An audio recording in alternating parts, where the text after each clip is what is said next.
আমার সাথে সবসময় এটাই হয়, যখনই কোনো জিনিস নিয়ে আমি এক্সপেকটেশন ছেড়ে দিই তখনই সেটা আমার লাইফে হয়। তোমাদের আগের ভিডিওতে বলেছিলাম যে আমার মেয়ে বাড়িতে থাকলে অনেক ভোরবেলা উঠে পড়ে, কিন্তু মন্দারমণিতে এসে ও বেলা অবধি ঘুমাচ্ছে। তাই ভোরবেলা সি বিচে যাওয়ার আশা আমি তো প্রায় ছেড়েই দিয়েছিলাম, কিন্তু আজকে মানে ফেরার দিনে ও অনেক ভোরবেলা ঘুম থেকে উঠে পড়েছে। ব্যাস আমরাও একটু সময় নষ্ট না করে ওকে নিয়ে একদম ভোরবেলা চলে এসেছি সি বিচে। ভোরবেলা সি বিচের ওয়েদারটা এত ভালো লাগছিল কি বলবো, ঠান্ডা ঠান্ডা হাওয়া। আমরা অনেকক্ষণ এনজয় করলাম, তারপর এখানে টি স্টল গুলো থেকে একটু চা খেয়ে নিলাম। তারপরে ফিরে গেলাম রিসর্টে, কারণ আমাদের ব্রেকফাস্ট করতে হতো। ব্রেকফাস্টে আমি নিয়েছিলাম লুচি ঘুগনি আর মেয়েকে খাইয়ে দিলাম ডিম সিদ্ধ। আমাদের তো ফেরার বাস আজকেই, বাসের টাইমিং হচ্ছে বেলা 11:10।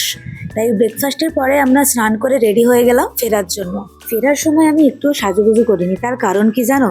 আমার না ভীষণ টেনশন হচ্ছিল যে বাসে ফেরার সময় আবার না আমার শরীর খারাপ করে। তোমরা যারা ফার্স্ট ভিডিও দেখেছিলে তারা জানবে যে আসার সময় বাসে স্লিপারে আমার ভীষণ শরীর খারাপ হয়েছিল, বমি করেছিলাম প্রায় 4 থেকে 5 বার। ফেরার সময় যদি আবার বমি হয় সেই নিয়ে আমি খুব চাপে ছিলাম। যাই হোক, ফিরতে তো হবেই। আমরা অটো করে নিয়েছিলাম, অটো করে আমরা পৌঁছে গেলাম চাউলখোলাতে। তো চাউলখোলাতে ওয়েট করছিলাম। এখান থেকে যে এত বাস কলকাতায় যায় আমার কোনো ধারণাই ছিল না। যাই হোক, তো আমাদের বাস চলে এলো, আর ফেরার সময় আমরা স্লিপার নিইনি।